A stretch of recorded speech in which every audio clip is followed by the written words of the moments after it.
Hello, everyone, and welcome back to Making the Argument. Today, we have a special interview with a special lady, Rebekah Lovell. Now, I sometimes admit in public that I'm an admirer of John, and I'm always willing to say that I like and admire Rebekah. John, it here and there, but John and I I've been honored to share the stage with John Lovell at the Great Homeschool Convention. We talked about being dangerous dads. Rebekah is also a speaker. My wife Tina will be speaking next year. But today we're going to talk about Rebekah's new book. And before we get into this, because it is an excellent book, and I highly encourage you to go out and check it out. It's Boyhood Resurrected, and it's very timely. It's very timely. It's interesting. Rebekah and I were talking beforehand. We were both admirers of Charlie Kirk.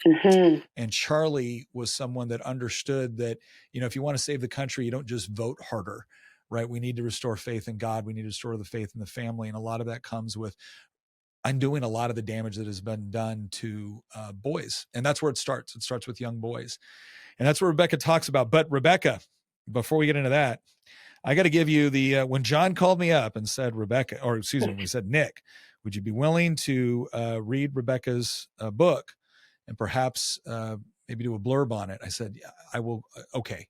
For Rebekah, not for you, John. But, so this is what I sent John, and I don't think it's making it into the book, and I'm a little bit offended because I thought this was brilliant. But here's what I sent John. Honestly, after trying to get through the absolute slog that was John Lovell's book, I'm just thrilled to see that there is, in fact, a Lovell that can commit a coherent thought to paper without making my eyes bleed. Rebekah's book, Boyhood Resurrected, is relevant, timely, insightful, accessible, and enjoyable to read. In short, it completely restores the damage done to the written word by John, and for that service alone, she deserves a Pulitzer. But she goes on to brilliantly articulate the current struggles associated with raising boys to become good men. I only wish this book had been written and read by John before he wrote his. She could have saved us all a lot of suffering. Having said that, better late than never, and I know we will all be the beneficiaries of her wisdom, except maybe for John, who I'm not sure can read and who is probably frantically looking for the coloring pages as he wipes bits of red crayon from the corners of his mouth. Nick Freitas. So that was... Nailed it. Yeah. I sent that, and John was like, can we get a different one? I was like, fine. But having said that, Rebekah, it is an absolute pleasure to see you again. And thank you for coming on. First things first, Boyhood Resurrected. A lot of books out there, a lot of authors, a lot of women writing books. Why did you want to write a book about boyhood? What made a boy mom want to write a book specifically about boyhood?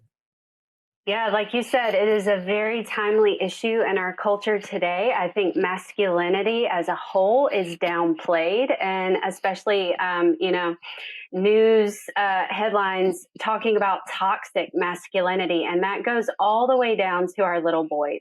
And I was seeing as a young mom of two boys that my boys were just kind of treated different. There was just a bit of a different atmosphere, a reaction to boys when you drop them off here at church childcare, at the co-op, or our experience with a public school. It was just a feeling that they were going to be a burden, that they were too noisy, messy, loud, they were just going to be hard to handle, right? And instead of people embracing the way boys are meant to be and wired for good as part of God's perfect plan, I think that they have been treated as a nuisance and as a bother. And I'd like to see boys getting the respect they deserve. They deserve more. So let me ask you about that, because look, all of it, I have a boy, I have two daughters and a boy. And I recognize very early on that, especially when they're little, I felt like I was more concerned about my boy doing something crazy. And I've joked before that raising a little boy is like raising a puppy, and the commands are amazingly similar. Like, stop chewing on that. Don't pee there. Right? Yep. Absolutely. But so a part of me says, well, yeah, right. Of course, when you show up to the, church or the daycare or the school, they're going to be a little bit more cautious toward the boys than they are, the girls, maybe, right? Just as a general we all believe in pattern recognition, and this is just a pattern recognition, right? Or do you think there was something a little bit more sinister than that? Oh, yeah. Yeah. I would go as far as to say sinister. I think that it's been called a feminist education cult. I think it starts really young that we want boys to sit down. We want boys to be quiet. We want boys just totally put themselves on mute. And that is so dangerous at such a young age because these boys start realizing, oh, I'm a problem. I'm a burden. Is something wrong with me? Am I broken? And over time, that light goes out in their eyes. And you can get it back, but it's hard. And that's how our boys growing into young men and then men who are supposed to be protecting, leading, loving leaders of their family and their community, they're just not showing up to the task. And it starts so young. So let me ask you about that. When you say it starts young, I mean, obviously, when we have our kids, um, we all go through this phase where it's like, I love my kids. I'm not too sure about other people's, Yeah, sure. right? Like there can always be, and we've probably all had that friend or that acquaintance that, thought their little boy or girl was an angel, and you're sitting over going like, can I, that whole spare the rod verse in the Bible is for a reason. Yeah. So where do you, when we look at, okay, there's kind of typical boyhood rambunctious Yes. behavior, and then there's, and then there's the crazy stuff. So let's assume that we're just talking about typical boyhood rambunctious behavior. Yes. Right? Where did you first start to feel like, what you might have looked at it as just that was getting defined very differently in the public space? Like, what was that first interaction where it was like, oh wait, this is not just a frustrated teacher. This is a system at play. Yeah. Yeah. Where finally think like this is not normal. So we had a brief brush with the public school when my oldest was 4, and we did speech therapy in the public school system. And one day I hear this yelling coming down the hall, which is not unusual in the loud pre-K, but I look out and it's my son being dragged, one adult on each arm, his feet just dragging behind. And I'm embarrassed. I'm mortified as a young mom. I'm thinking, whoa, we have really messed up big time. What has he done? And they come up to me and I'm just so shocked. And they're like, yeah, he wouldn't put the toy airplane down.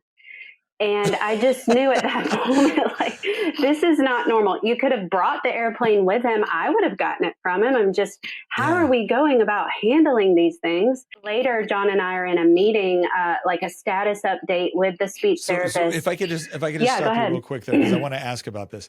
So wait a second. How long has he been going to this like preschool? Yeah, probably a few weeks. So okay. So this is still a new environment for a 4-year-old boy. Yeah. And the reason why 2 people had to drag him down the office. And so were you in did they like call you in from work or home to come pick him up because of the toy airplane incident? Like how did... Yeah, we just showed up for therapy, so we weren't actually in an all-day program. So I was in the waiting area with my other son, and I just hear the screaming getting louder and louder, and I'm thinking, wow, this is off today. And then it turns out to be my son. Wow. So all right, so they bring the inmate to you, yes, and tell you that his crime against humanity at this point was a 4-year-old boy didn't want to put a toy airplane down. Right. For some reason, that airplane had to stay where it was. It could not come up to me, or he wanted to show it to me. I don't know, but yeah, it was very serious. Well, and can I just say real quick, like I don't claim that we're having dinner at each other's houses every week or anything like that, but I've seen you guys enough in public with your kids to know that you're not free range parents, right? Like, I've run into some people before who I really liked, and I liked their kids, but there was a little bit of like, hey dude, you might want to like watch that. You might want to, that's right. You guys don't do that, right? Like you guys are attentive, right? Yes. You're not making the rest of the world raise your children for you. That's right. Ladies and gentlemen, do you ever get tired of your kids constantly asking, what's for dinner? Well, with Good Ranchers, you can always answer that question the way you really want to, with delicious goodness. That's right. Good Ranchers offers a 100% American supply chain delivered to your door of the best beef, pork, poultry, and wild-caught seafood. Plus, if you want to support the show and what we're doing, if you go to Good Ranchers and use our promo code Nick, not only are you telling Good Ranchers that you appreciate them willing to sponsor a show like this one, they are also going to give you an additional $40 off your order. And if you go for one of the subscriptions, which I highly recommend, they're going to give you free meat on top of what you order. That's right. It could be some of their really, really good ground beef. It could be their bacon. You go in, check it out. They've got all kinds of options. Plus, you're getting not just a quality American product, but you're getting a quality American product that doesn't come with a lot of the additives, seed oils, or all the other junk that comes from other places. So goodranchers.com, use my promo code Nick, let them know that the show sent you. And I promise you are going to be so happy with this decision. It is great to have dinner just show up on your door. Just slap a little butter on it and you're ready to go. Goodranchers.com, promo code Nick. So I'm trying to wrap my mind around this idea that this was just such a big deal that it was better to like carry him kicking and screaming than it was to just be like, okay, hey, bring the toy, but then, we're going to tell mommy we need to take it back. Okay. Like that was just like, I don't know. It's just such a broken system. It's so broken. I think it just wanted to reach out and just engulf all children. And like you said, the inmate, just incarcerate these kids and prescribe their systemized dependency that they were going to need a label. And then we go about this method and he's going to need this next year and the next year. And you really don't need to take him out. He needs this, and is this with like the speech? Yes, just with speech. Okay. So yeah, I was in a meeting with my husband that went very interestingly. The therapist and the administrator were going on about, his problems. And I thought, well, hasn't he improved a little bit? I mean, he sounds better to me and I'm just wanting to sink in my chair and disappear. And John just cuts through the crap and says, you're telling me he can't say these few certain sounds? Thanks. And he stands up and walks out. And I realized, yes, there's nothing wrong with him. He's not broken. But it just seems like a broken system that wants to just grab a hold of these kids and, I don't know, make them dependent for life. It's not good because I knew had we stayed in, he would have taken the labels that they came up with, which he does not have. And they would have eventually probably put him on meds or, we just would have been stuck with, well, we have to do this. And then this leads to this. It's a cascade of interventions. And we just weren't going that way. So you guys pulled him out at that point and like started homeschooling or private school or homeschooling. Yeah. Okay. Yes. Homeschooling. So let me, because you mentioned something too about this idea of kind of like sinking in your chair.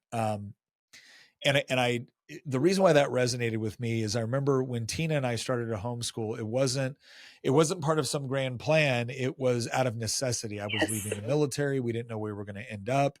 She decided, okay, well, we have to get him educated and we can't just like start him for 2 months out of the year and then leave and then try. So we'll homeschool. And then once we get settled, we'll put him back in. But there was this tremendous amount of anxiety around it. And you could feel the pressure that Tina felt on that. And the reason why I want to bring this up is because you're talking about being in this moment where, you're feeling, I mean, when someone says they sink in their chair, what I automatically feel is they're feeling guilt and overwhelmed. Yes. And they're going through this and it sounds like John in very John fashion was like, let me get this straight. It's this, and this.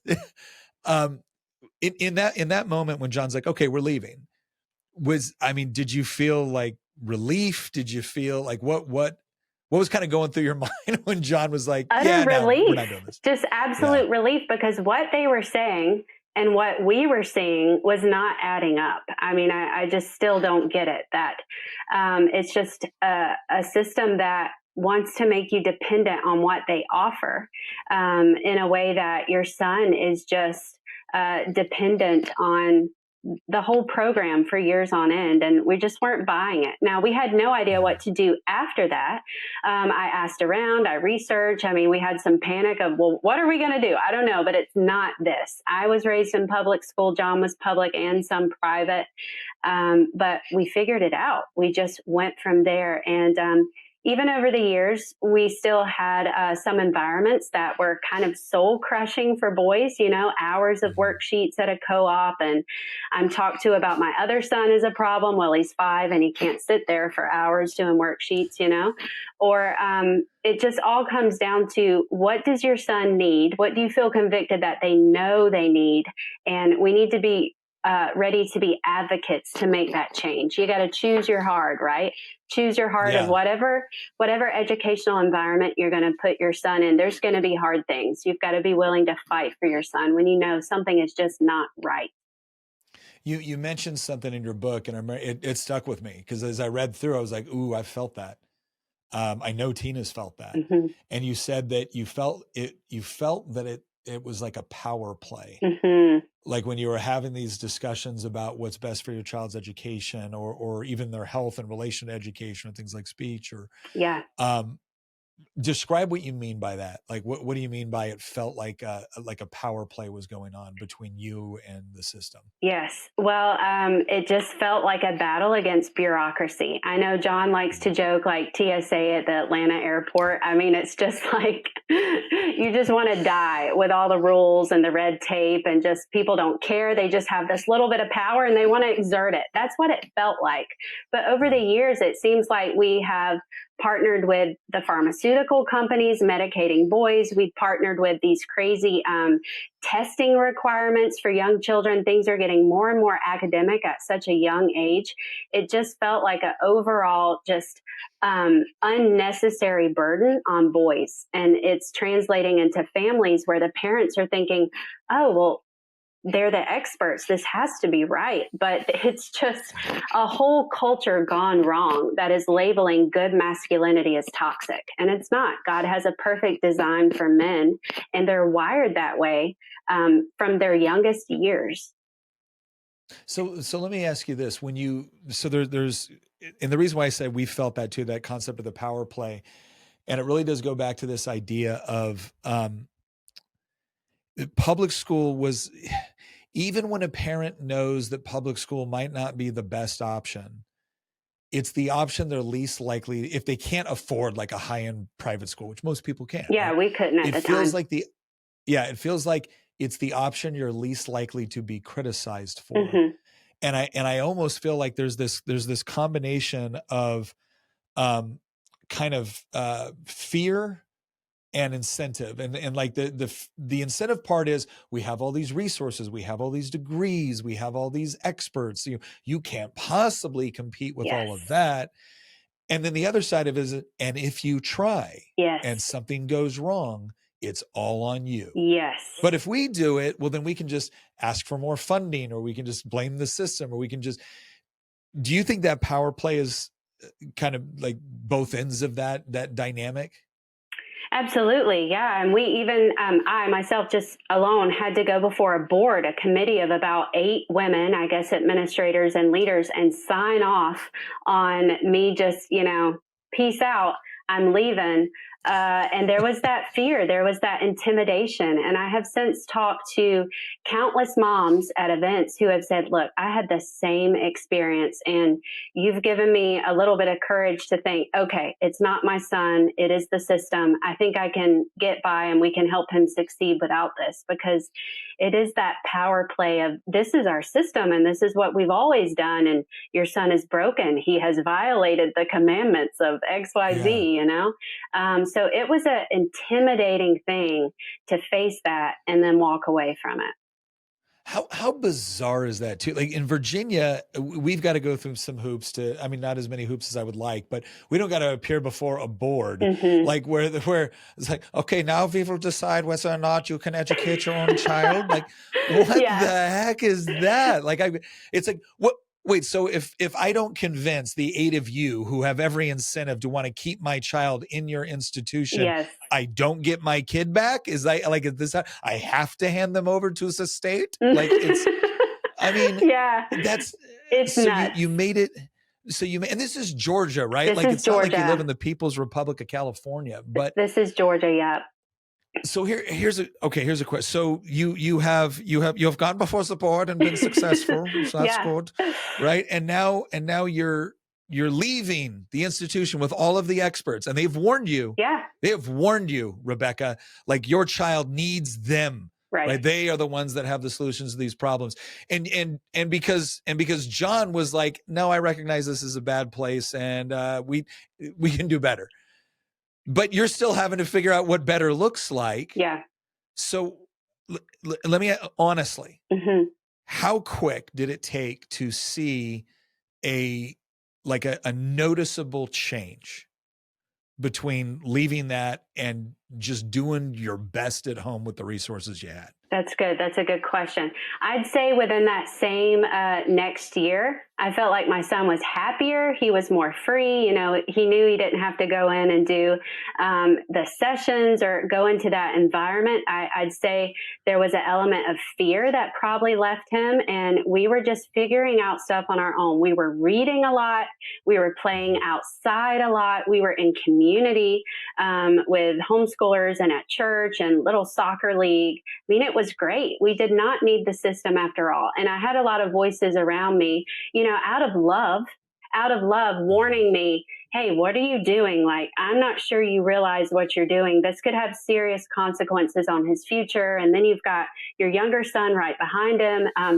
But over the years, those voices have turned into, wow, this has paid off. Yeah. Your kids are impressive.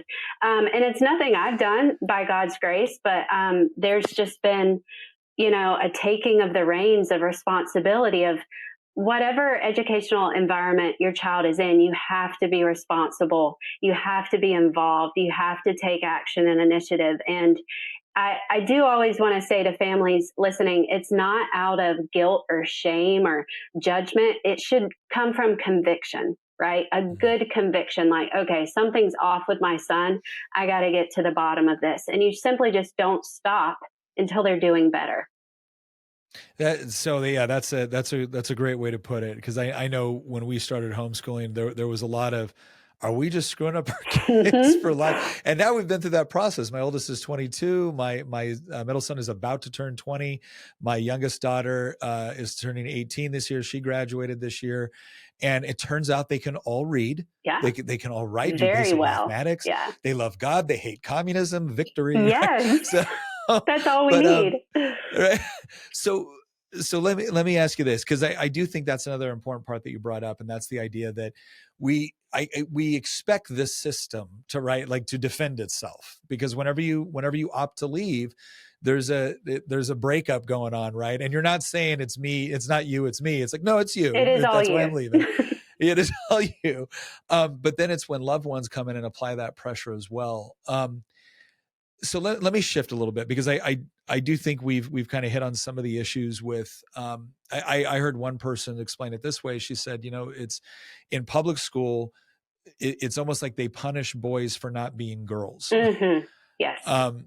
Now, do you think that's just built around learning styles where boys tend to need to be a little bit more maybe kinetic or whatnot, whereas girls are, and again, we're speaking in generalization. You can always find exceptions to the rule, but boys tend to be a little bit more rambunctious, and girls are a little bit more comfortable with what we might call the typical classroom environment that you find in a public school setting.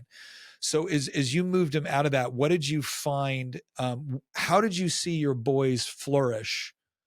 Like, what was the first thing that you kind of noticed? It was like, oh, okay, this is, we may not have it all figured out, but this is working. Like, what was that moment? You said a year later, speech is going better, you know, happier, you know, what are some of the things, either maybe academically or behaviorally or whatever it was? What did you see where you're like, yeah, we got a long ways to go, but this is working? He absolutely loved learning. He was excited about it. And we did just, you know, enough incremental learning where he wasn't being squashed. His soul wasn't being crushed. The light wasn't out in his eyes. We'd do short little lessons, and then he'd run and play outside. So there was like a freedom and a courage he was gaining that, hey, I'm good. Like, you know, in his little boy eyes, he's thinking, all right, I'm a good boy, and mom loves me and dad loves me, and I'm okay. Like, he just started to bloom and flourish in a way that I guess he felt safe just to be him. And I think a lot of little boys are losing that battle They are being told they're a problem. They're being medicated, or they're just being punished, or they're just being seen as a burden. So yeah, I think how your kid sees the world, even that young, it really does matter. And our boys deserve more, and we can do more for them. So how do you, so if we look, I'm completely agreed on the system with respect to public school. And again, I've sat on the education committee in the Virginia House of Delegates for 4 years. No one's going to tell me I don't understand how the system works. Yes. I went to public school for part of the time growing up. But when it comes to the way I've worded it before is like, even if you, because some people get very uncomfortable with the idea that, oh, it's sinister, it's, like, and I use that term, right? But I said, okay, let's assume it's all great. It's still a mass production approach to education, and you're going to get mass produced results. Yes. What do you think, like, as far as boyhood specifically, what are the things that you think within that public school system, or because you've mentioned this before too, it wasn't just public school, right? There was co-op environments. Yes. There were other educational environments. Yes. And this is an important thing, because some people think, oh, well, now I'm not doing public school, so I've fixed the problems with respect to boys and learning. What do you see as some of those constraints that are put in what we might call a typical classroom setting? So we take public school out of it for a second and some of the other influences there, and we just look at a typical classroom schooling setting. What do you think certain aspects of that are detrimental to young boys learning, let's say, especially when they're like 8 or younger? Absolutely. Just simply being over managed, being under challenged. Boys want to have time to build, explore, conquer their domains. They want to test and measure themselves. They want to get out and have fun, and they're just not going to enjoy the sitting and the book work as much as I did as a student. I loved completing my work and compiling these folders, and look how much book work and paperwork I've done. And boys are like, no thanks. We want to hatchet something in the woods. We want to jump off the roof, and we want to shoot this big spider out of its web on the deck. Like, they just did that, shooting bottle rockets with G.I. Joes. I mean, they want to do short lessons and then run out and, have the freedom and the energy there. But what do you say? What do you say to the argument that, okay, Rebekah, well, what you're basically saying is you want the girls are going to now, flourish in this academic environment while you allow your boys to just be little barbarians. And the reality is they're not learning to read when they should. They're not learning to speak how they should. They're not learning the basic math when they should. They're not learning their memorization cards. And so really what's going on here is your idea of freedom is just, we're just not going to hold the boys to the same academic standards that we hold the girls. I see. Nope, I haven't had that fear at all, because your boys are going to learn when they're ready. So it may be a little later. I do believe there's this thing moms know about called summer birthdays. So especially if you have a summer birthday boy, that just means that he may not be emotionally mature enough to start whatever grade that is next. Holding him back a year is usually great, whether that's public, private, or homeschool, because boys simply need more time, and that's a good thing. So my boys have been very eager and ready to learn in their time, but we've still had standards. We did finally do standardized testing once. I may never do it again last year, because we just wanted a baseline, and they both tested for reading as ready for college.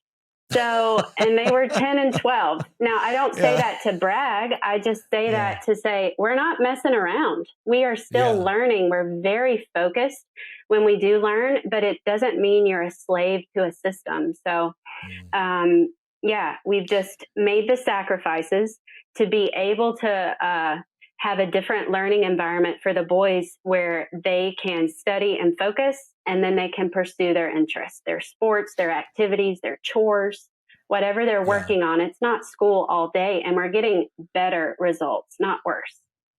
It was interesting. I remember taking my son to a homeschool fair at one point, and there was a blacksmith there. Yes. And he's like, Dad, can can we try blacksmithing? I'm like, that actually sounds pretty cool. Yeah, we can try Yes. and it was funny because I went out there and, again, being in the military and the political, I was thinking, okay, so day one will be PowerPoint presentations on the history of blacksmithing and safety procedures and protocols. And, I don't, whatever else. And, we get there, platinum forged steel, great guy, or forge. And, we show up and he's like, all right, good. You're here. Here's your iPro. Let's go hit some steel. I'm like, this is epic.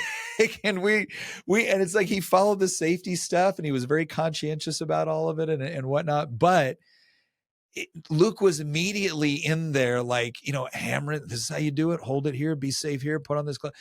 And, he was enamored. He's like, can we get a forge? Like, yes. But it was to your point. If I there's two ways he could have been taught how to, work a forge, right? Yes. He could have been given a bunch of books on the history of forges and the history of blacksmithing. Yeah. And he could have taken 14 different standardized tests. And he probably, and at some point, the knowledge he might have had to pass a standardized test on blacksmithing could have been truly incredible. He just wouldn't have known how to do anything. Yeah. And he would have hated every single minute of it. So true. And it was, so I know I've told people before, it's like, we've got to stop conflating the terms education and schooling. Yes, that's as if right. they're the same exact thing. And I think sometimes when you allow your boys to explore, to do other things, to not be so regimented. Okay, they might not read as fast. Let me put it this way. They might not be capable of reading a chapter book as fast as your neighbor, but they're also probably far less likely to just despise learning. Exactly. So let me ask this, because this is another question that always comes up, right? Okay, we get it. Boys need a little bit more time to develop intellectually, emotionally, and so having that extra time to get out that energy and explore and do those other things can be very conducive, right, to helping. That in fact, what's happening in the schooling system is that they're repressing that because they need you to sit still and pay attention. And so they're repressing the very thing the little boy needs. But where do you draw the boundaries? Like, where do we say, like, okay, yeah, you need some freedom. Yeah, you need some time to run around, but discipline is also something, you need to be taught. And not everything can be learning on your time or when you feel like it. Sometimes, I guarantee if you show up to your job when you feel like it, you're not going to have a job. So how did you guys incorporate kind of the structure of the discipline component to go along with not crushing the desire to learn through just an overly regimented system? That's so good. Yeah, you're right. It has to be some discipline and especially respect and manners, respect for others and those good boundaries. I know, like, for instance, John, when he reads out loud to the boys, he asks them to sit still. And when they're in church Sunday morning or we're at a conference or some formal event, they have to sit still. So we worked on those skills from a young age, respecting the boys' wiring and how they need to move doesn't mean they have a pass just to be crazy, right? So we want to respect leaders and authority, but, I would say things to them before, like, all right, if you can just sit here for this hour, then afterwards we're going to go to the playground, or you can go climb that tree or ride your bike. Or it's helping them understand, look, you need to do this and you have to do this. And this is really going to pay off for you as well. We've also taught them just tried to teach them responsibility through hard work, like chores. They've got real responsibility. If you don't take care of these chickens, they will die. Things like that. Like, this ball is in your court, or, we need you to move all of this firewood from the forest to the back deck, and we need you to do it now. Let's go. So there's been good hard work and discipline in there as well, that it's not just a free for all the time. No, that's great. I love, my oldest daughter and I were talking about this because, I'm not a granddad yet, but hopefully here fairly soon, but she wants to homeschool. Awesome. And I always say that's a wonderful tribute to my wife, that my kids want to replicate the environment that my wife created for them. But one of the things that she was talking about was, loving the fact that there weren't a bunch of kind of like arbitrary rules. Mm-hmm. And that was one thing that you mentioned something there that I think is really important that I want to hit on, because I've told people before, arbitrary rules invite rebellion. Yes. If I don't understand why the rule is there, or the rule is just absurd, or the rule is there to just serve some, purpose that doesn't seem to make sense, you're inviting rebellion, because Yes. people don't like to be governed by something that's arbitrary. But you used a very important word when you were taught. You said, we taught them respect. Mm-hmm. And oh gosh, like, because if you just tell me, sit down here and do this, or do this over here, or do this here, but if you say, no, wait a second, I'm speaking, Mm-hmm. and you're going to respect it by sitting there and listening, and I'm going to return that respect when you speak and listen, I know exactly why I'm sitting still. Yes. I know exactly why I'm listening. It all makes sense, right? And it's like, there's almost, going back to that term you use, that power play. Sometimes there's almost this idea of, I'm going to tell you, you have to do something without explaining it, or at least not properly explaining it, because I can. Yes. It's like, but when you teach respect, it makes perfect sense. That's right. That's right. And boys appreciate that. They appreciate that. Yeah. And I think that they really get leadership. They understand that, and we want to craft them into strong, courageous, confident leaders. And it starts with respecting those who are already in charge. Yeah. Yeah. So how do you, because obviously John has done some incredibly important work on talking about the sort of like biblical masculinity, Mm-hmm. and his book, The Warrior Poet Way, Warrior Poet Society. So much of that is rooted in this. And so initially when it was like, oh, the Lovell's going to write a book on boyhood, I was like, oh, okay, John, right? And Rebekah's, I'm like, so what do you see? Like, because obviously there's a lot of talk right now, necessary talk right now, on the important role that fathers play in teaching their boys to become men. What do you think is the important role that the mother plays in helping their boys become men? That's so good. Yeah. The book is actually written to both parents, I want to say, to moms and dads, but the mom especially needs to understand that from such a young age, when your kid falls on the playground, if he can get up and brush himself off, do not run over, do not help him. Let him get a little hurt that he can get scraped up and realize, I'm okay, and I'm forging on, I'm fine. You can't helicopter parent boys. They need to feel that value of, I'm tough, I can do this myself. And that's a good confidence that they're going to develop in their one day calling of leading, protecting, providing for a family. So I would start out and say, Mom, you're also going to have to respect your husband in a way that some days he's going to suggest very scary, dangerous things that you're not comfortable with for your boys. And you need to be like, okay.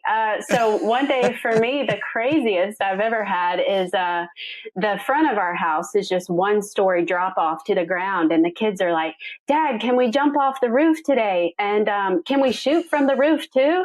And he's like, yeah, sure. And I'm like, what? And then I'm like, okay, all right. That and has got to be the most John Lovell thing ever. Yeah. And now they ask, and I'm like, only when your dad is home. But, I'm good with it. And I've always let them climb really high in trees and on playgrounds, and I get the judgmental side eye. And they're good at climbing because I've let them climb. So we want them to take good risks.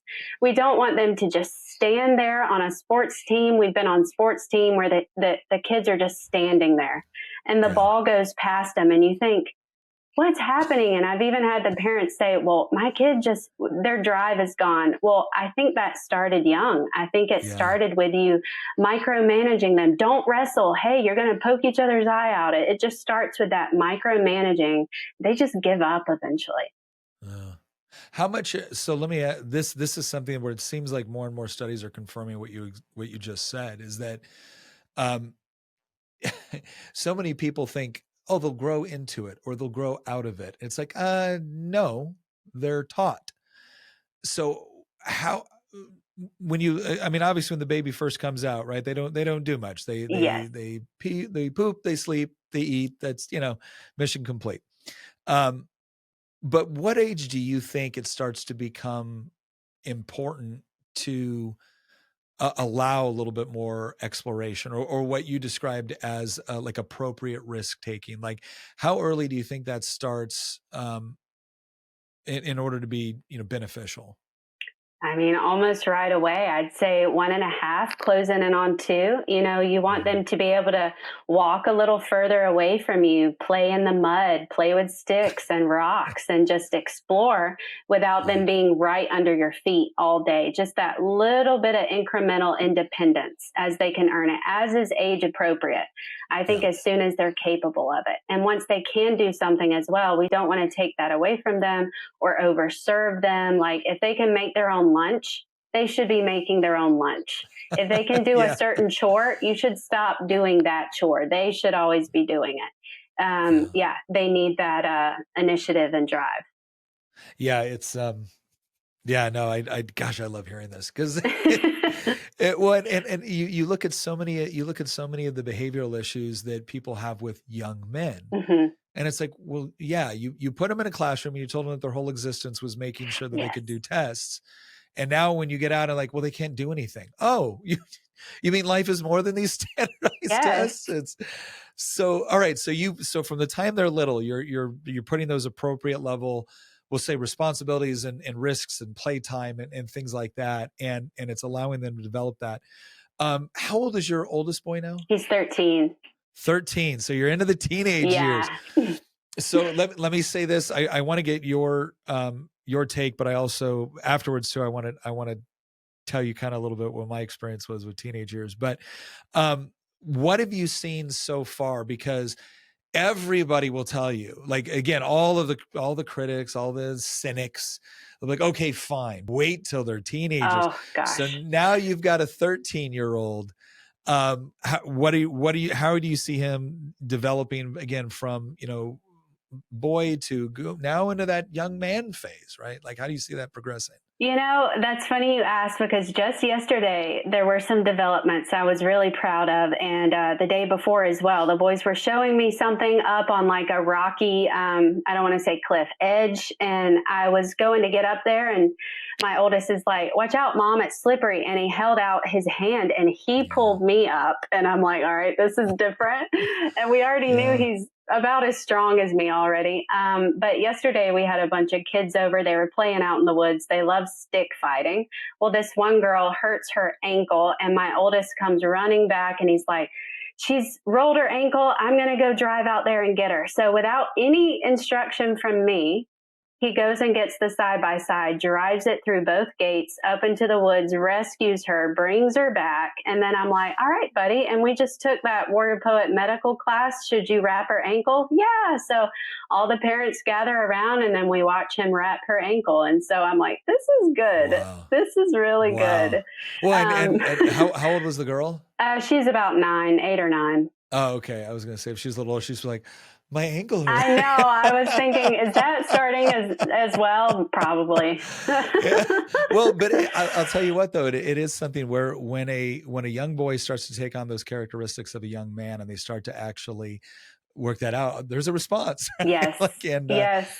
So let me, because you said something that I think is so important. I was love my mom, love my dad, both in great parents, but they got divorced when I was very young. Mm. So I spent the summers with my dad. I spent the school year with my mom. And one of the things that my mom was so good at and helping me, go from being a boy to a young man, was allowing me to do things like that. And it could be simple stuff. It could be stuff like, hey, can you go make sure the doors are locked? Mm-hmm. It's a simple task. But what it signified to me in that moment is, oh, I'm protecting my house. Yes. My mom just asked me to go make sure the house is secure. Right. Or could you carry in the groceries from the car or whatever it was? Yeah. But it's you're that moment of your son saying, here, watch out, Mom, I've got you. It's like, oh, wow, there's this, and you letting him do it. Like, I mean, I know John is probably already said this, but for what it's worth, coming from me too, I used to tell, I had one mom call me up and she goes, Nick, you talk a lot about, boys and whatnot. You got any advice for a mom and boys? And what I told her was, is a lot of the things that make your boy feel safe when he's little make him feel weak when he's older. Yes, So that's good. the whole, like, you know, holding him and making it, like, he falls down, he hurts himself, you know, and he needs mom, and mom comforts him. That feels good, right? It's a feeling of safety and security that mom provides, and it's that unique bonding and relationship that takes place. But when he's older, you know, it's especially when it's now interactions with other boys, that we've said, you know, your boy doesn't want the bully to be afraid of you. He wants the bully to be afraid of him. Exactly. Ladies and gentlemen, you know how much I love me some True Classic gear. In fact, I'm wearing one of their short sleeve button downs right now, but it was my wife that actually introduced me to True Classic. And guys, that's important information, because let's face it, a lot of times we need adult supervision when it comes to dressing ourselves, and our wives are a good indication of what we should be wearing. Why? Well, because if they like putting it on you, they might like taking it off you. That's right. Go to trueclassic.com and check out all of the various items that they have. It's not just the button downs. It's not just the t-shirts. I love their fitness gear as well. That is what I wear to the gym. Why? Because quite frankly, it's encouraging, right? When you were lifting, when you're getting your pump on and all of the right things are looking the way they should, you want a t-shirt to reflect that. And True Classic makes that. So guys, if you want to look the best you possibly can for your wife, go to trueclassic.com. Ladies, if he needs help, trueclassic.com/Nick. Let him know who sent you. But if you're out and about at the store, you can also find True Classic now at Target, at Costco. So go check it out. trueclassic.com/Nick. I'm telling you, you're going to love it. You allowing him that, you know, really that privilege and that recognition of he's helping you now do something, or he's taking charge. I am telling you, boys, remember that. They might not even consciously understand what's going on. A lot of times they do, but it's amazing how there's things I'll look back on. I was like, oh, that was my mom calling out the man in me. That's awesome. Yeah. So I'm just, again, I think what you're doing is so important with that. And it's amazing how it pays dividends too, because my own boy now, who's in Ranger Assessment Program, right, like he's in Fort Benning, Georgia. Yes. When he gets a chance to call, and my son and I are close, super close, similar personalities. We make fun of each other all the time, whole deal. But the first person he wants to talk to when he's calling, he wants to talk to his mom. I love that. And it's not because mom babied him. Right. Mom, she treated him with respect, but she also treated him with love. And he wants mom to be proud of the man he's becoming. So I love that. I'm just saying, so much of what you're doing, I've had a chance to experience some of it, and man, the dividends are great. I love it. You're right. And we do have to step back in certain ways over time. And that can be hard for moms, but it's essential. In other ways, I was thinking about, you had mentioned earlier, the cultural aspect of things. We can step up and protect our kids from certain things. Like there was a national clothing store we shopped at years ago. We don't anymore, but they were selling t-shirts in the boys department that said, "The future is female." And they expected me to buy. Yeah. Like I was going to put that on my son. And just the outrage, when you really think about it, of how could that first of all, it's not biologically possible, but you know, just why do you want to just kind of, cut our boys off at the knees before they even get established? So I know we've talked about school and now culture in general. There is an agenda against our boys, and it starts young. So so you've done, I mean, a lot of parents at this point, like, look, you've taken them out of the school system. You're raising them. You're allowing them to take those risks. You're encouraging them to not just become, you know, good boys, but responsible young men. How do you fight the other part of that, which is the constant inundation within arts and entertainment, within our politics, within our churches? Yeah. How do you confront that? Like, how do you talk about this in the book, but how do you go through and deal with that constant cultural, reinforcement of that feminist narrative. It's good. Yeah. I think we directly talk about it sometimes when we see it in movies and entertainment or current events. And then we're also wanting to put our boys around mentors, dad, of course, and then other strong men who will show you, no, this is a godly man, and we don't fall prey to this ideology, and we don't run our homes this way. The man is actually leading, and it's a good thing. He's lovingly caring for his family.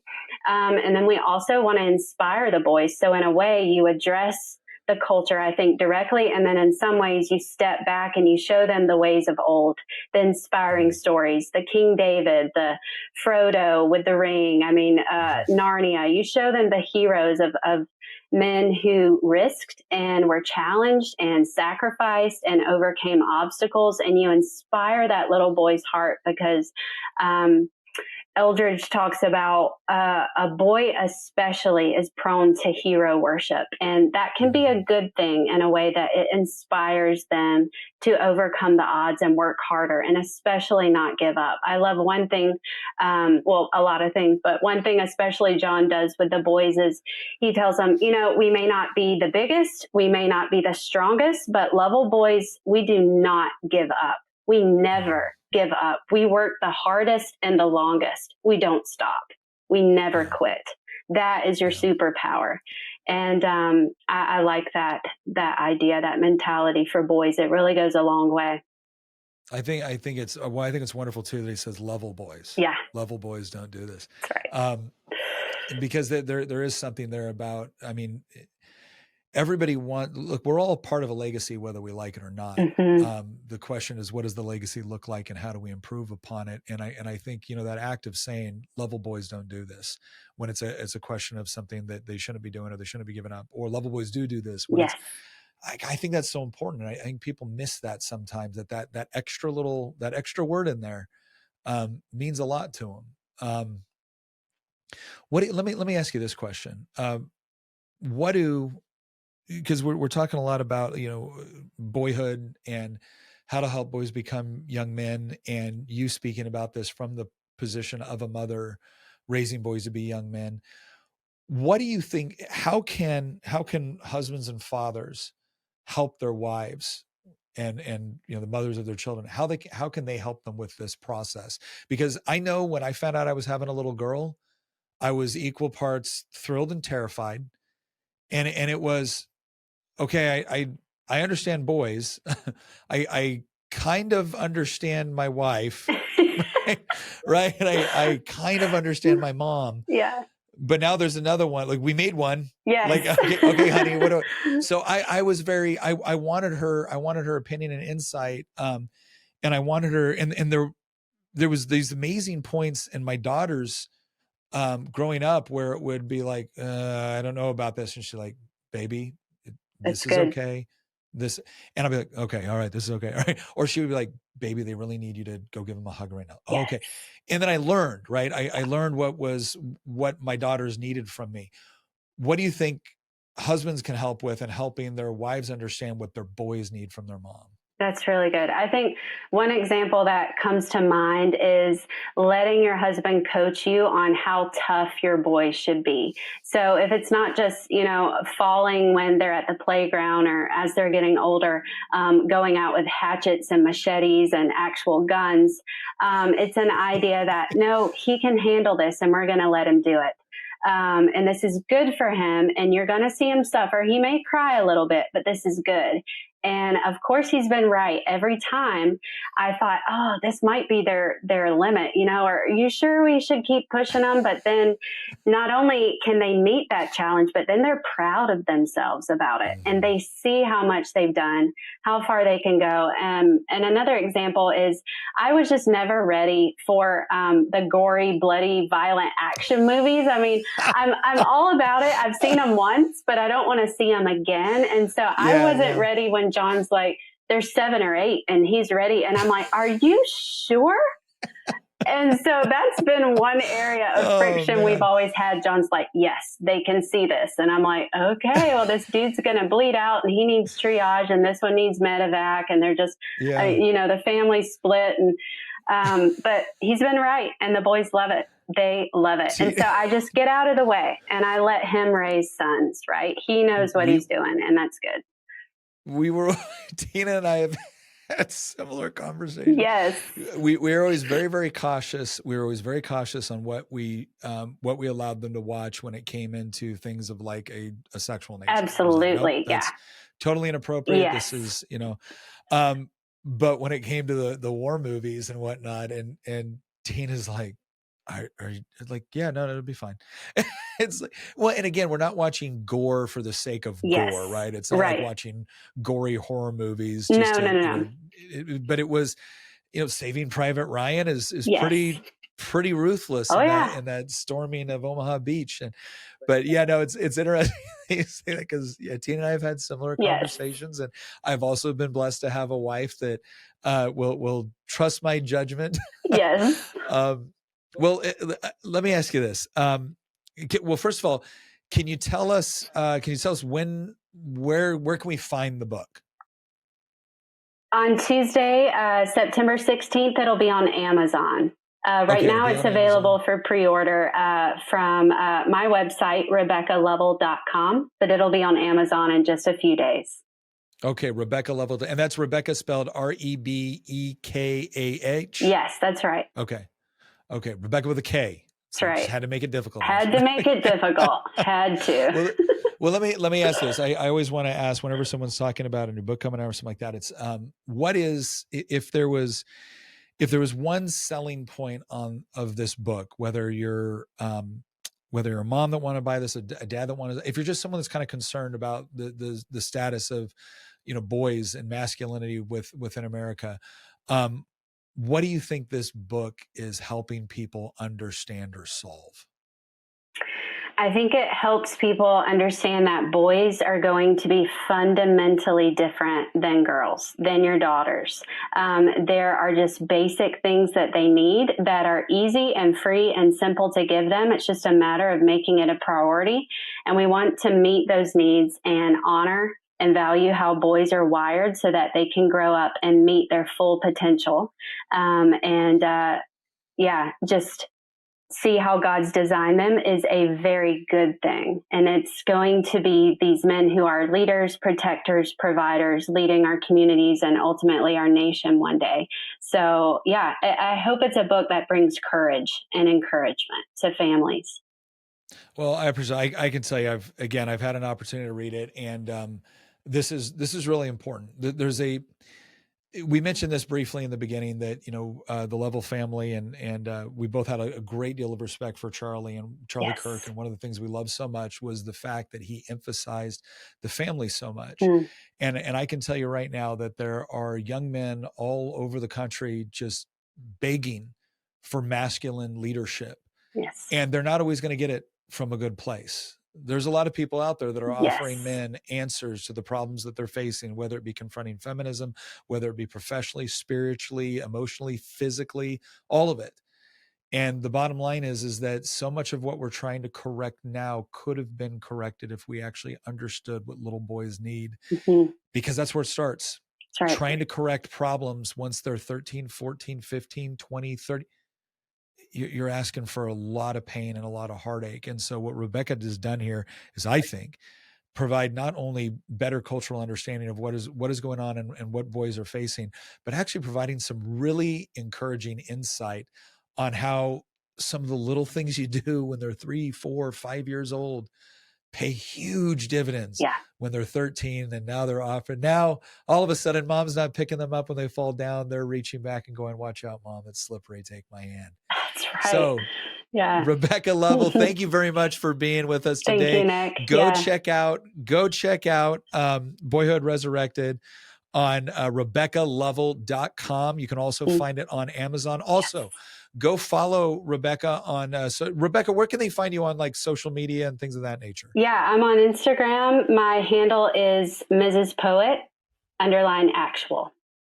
All right. Mrs. Poet, actual is this is a military term. For those of you who know, you know. Also, go check out Warrior Poet Society. Yeah, too. just Go a check little. out John Lovell. Go check out John Lovell as well. Again, the Lovells are a great family. Also, I want to mention again, we're actually going to be with the Lovells at a lot of the great homeschool conventions Yes. next year in 2026. That's also a great place to find her book as well. But go check that out. And Rebekah, thank you very much for joining us. Thank you all for watching. Please leave us some comments. Tell us a little bit about your experience raising boys, maybe some of the difference between raising boys. Again, I've done both. There's differences. There's a lot of differences. Once again, thank you for joining us, and we'll see you next episode.